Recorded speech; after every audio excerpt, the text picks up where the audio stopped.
and Lords podcast. Welcome to the Lord's Minute, our quick hit video series where we break down all the biggest happenings in gaming and beyond. I'm your host, Ty Swinson, writer for lordsofgaming.net, and with me today is Lord Cognito. Savathun has revealed herself as Bungie has granted Guardians the official reveal of Destiny 2's next expansion, the Witch Queen. Lord Cog, what are your thoughts? The truth. It's a funny thing. That it is. Yeah, man. Chills. This was the moment. It's the moment we've been waiting for. We've got here. I got my Savathun in the back, chilling. But like this is the big one. This is the Taken King moment. And we wanted to see how they were going to present it. The initial teaser trailer was chilling, just seeing her wade through, and I wanted to see where they were going with it. I actually like the voice actress. I thought the choice was cool. And but as we saw, we got the full on reveal, and to be honest, it was pretty terrifying. Seeing her go through Wade, you see that the dead hive, and you wanted to know what was going on. We see Ikora in the back; they're analyzing.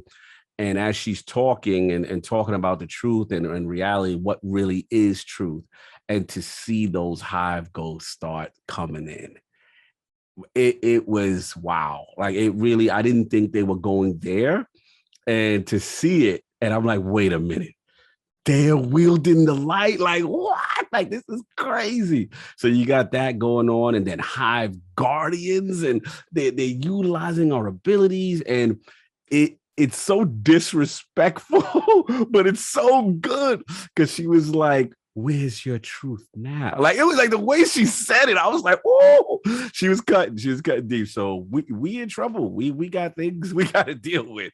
But that was my initial impression. I can go deeper, but I was curious, for you, like seeing the trailer. I know that there's a ton of stuff for the showcase to talk about, but just that trailer, like where were you at with it? You muted, sir. Mm-hmm. Okay, there we go. There you go. You're good to go. You're good to go. Like as you said, the truth is a funny thing. We have this new Oryx Thanos level villain using the light against us. And as far as Destiny 1 and 2 players I've known, we're like the Traveler's Chosen. There's even an exotic, like the light is wielded by those of the forces of good, and to have that turned on its head like that was crazy. I now know why the team over at Bungie, months in advance, they were screaming, "But yo, we did that!" Like because it was definitely chilling. The vibes were great. Bungie's like, y'all liked horror with Presage. We'll get ready for a Witch Queen. When we saw that gameplay going into her palace of the throne world, it was just those dark corridors, the haunting whisperings in the corner. It was just so good. They nailed so many vibes, and they weren't done there. We also got reveals for the next season on top of what they're gonna be doing for their 30th celebration of 30 years of Bungie. Yeah. What do you think about that? Yeah, it was so cool. But before I get right into the 30th, I just felt like what it reminded me seeing the Witch Queen stuff and all that as my final point is just that, man, it's going to be hard for them to top the hive as the de facto villain. Like they're just chilling. And like when she got up or she spread the wings, I was like, oh, like it's just the most fearful thing. Like, so salute to them, salute to the team. Then obviously they transition over, into what's happening now. Season of the Lost debuted, right? So we got what's going on with Mara, and then obviously Osiris, my boy, is vindicated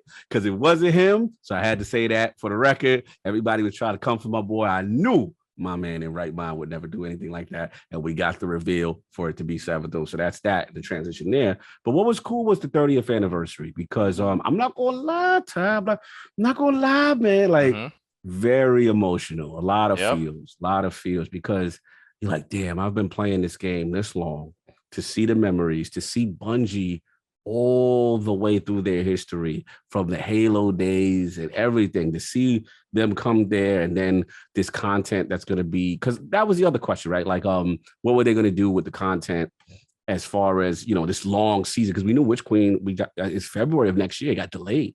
So to see them have this 30th anniversary content, just amazing callbacks, nostalgia. I was in my feels that stream. Like it was an amazing stream. And if you're a fan of Destiny, if you're a fan of Bungie, This was the culmination of all that, and they knocked it out the park. But for you, like, what did the 30th anniversary and all that stuff like mean for you? Right. So like seeing the 30th anniversary of going harken all the way back to my first game um from the developers over at Bungie was Halo 1. Mm-hmm. And seeing that and the other titles they've worked on over the years, it was definitely emotional seeing the things that the Bungie Foundation has done and helped the community over the years. It was very powerful. And with the 30th anniversary and setting it up as a way for everyone to celebrate in game and out of game, I thought was very clever, as well as the placement of it being in December. Because Hmm. with the 30th anniversary, that's essentially like reigniting the community where that'll be a very stale moment as we have to wait another 2.5 months for Witch Queen. And with the 30th anniversary, they are sticking to the promise of every 3 months having a new raid or dungeon available in game for players Whoa. to play. That was huge because, one thing I've given them a pass for is dungeon and raid content because I always feel, in my opinion, dungeons and raids, especially raids, are like the best content in Destiny, some of the best end game in any video game. And I feel it's kind of disheartening that so many in the community, if you look at the actual numbers and the telemetry, Right. so many, the percentage that have completed a raid are so low in comparison to the overall population of Destiny. So to me, it's like this high-end game content that takes a long time to make. So I'm like, okay, I could give them a pass if they're going to give us one raid a year. I kind of got into that mode. Like, I can't expect every season to get that. And they tried that Mhm. with the raid layers at one point, but it was kind of like, very condensed, smaller spaces, which I rather wait for the full package kind of thing. So to hear that, excuse me, it was just like, wow.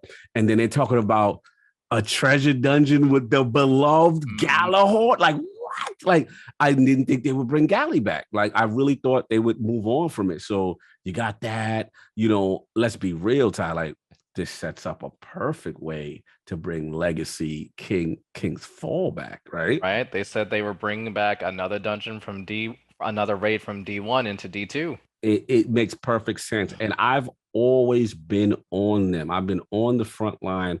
Like, look, we get it that when there's a new season, there's a raid, right?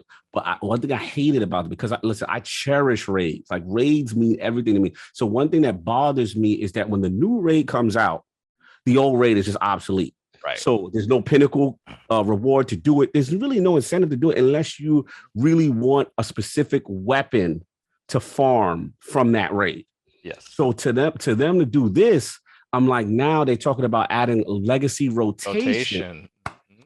standing ovation, and we'll get trials for me. Like, for me, they knocked it on the box off the box on every single issue, complaint, major story beat. Every story mode has difficult campaign, the difficult Mm. levels. That was another thing. Remember, we always felt the campaign was just too easy. You didn't feel the weight of destroying the threat. Now you have that, and hopefully with good rewards to match, they're on all cylinders, man. And it was good to see. Like, the community was like all out force. I was yelling Bungie, Right. I was in my feels. Like, they are really knocking it out the park, and they seem full steam ahead. And the last thing I said, which surprised me, so we Mm. got Witch Queen, and Yep.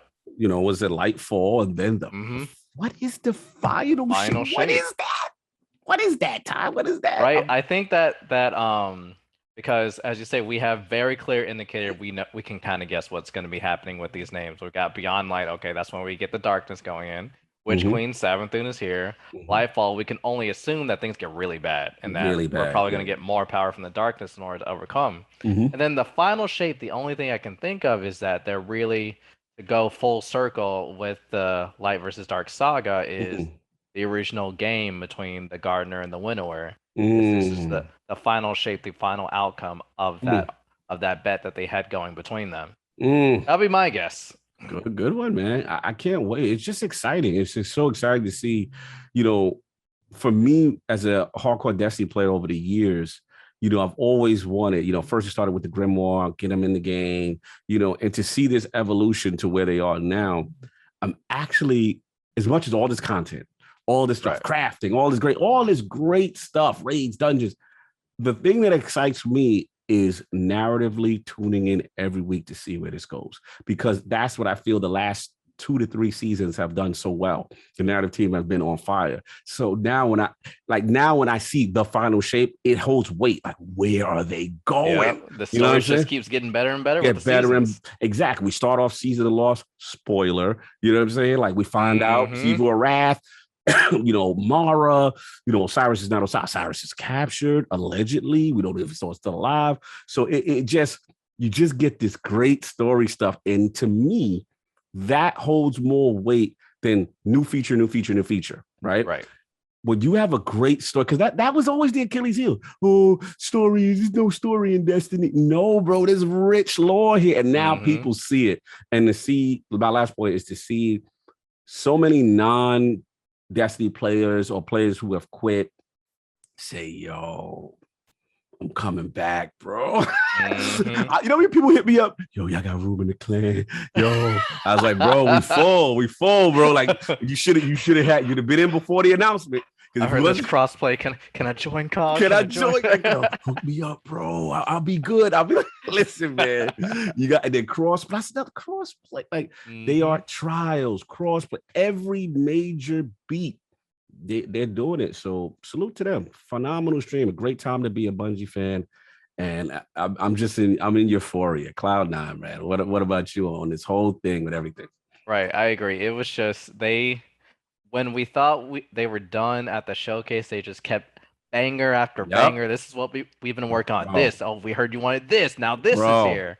And they just keep ramping up. And it's great to see that they're finally hitting their stride, even while Mm-hmm. people are working from home during all this, that they Mm-hmm. kind of figured out how to do things relatively well in the Mm-hmm. midst of a pandemic going on. Yeah. And my last point will be one thing about Bungie in this game and this journey, I've always said, and I'm gonna chew my co-host Ubantis when I see him, is they like to temper your expectations. I'm like, no, I'm not gonna temper it. I'm telling you why I'm not tempering it, because this company has consistently, when their back is against the wall, delivered. Taken King, Forsaken. You know what I mean? Like every time we think, yo, Destiny's dead, it's over. You know what I'm saying? Like they do something that make you fall back in love all over again. And this was Mm. that moment. And the future's bright. The future's bright, man. So salute to everybody. And we just can't wait. Listen, after this, I'll go knock. I'm gonna play a little bit. Like Hmm. I'm gonna get right in. You know what I'm saying? Like I gotta get some stuff done. I gotta see what's going on with this 6-player activity Yep. and Mara and advance the story. And I love this stuff. I love it, man. Yep, same here. But this has been the Lord's Minute. Thank you so much for joining us. We are here every Monday, Wednesday, and Friday at lordsofgaming.net. I'm Ty Swinson here with Lord Cognito, and this has been the Lord's Minute.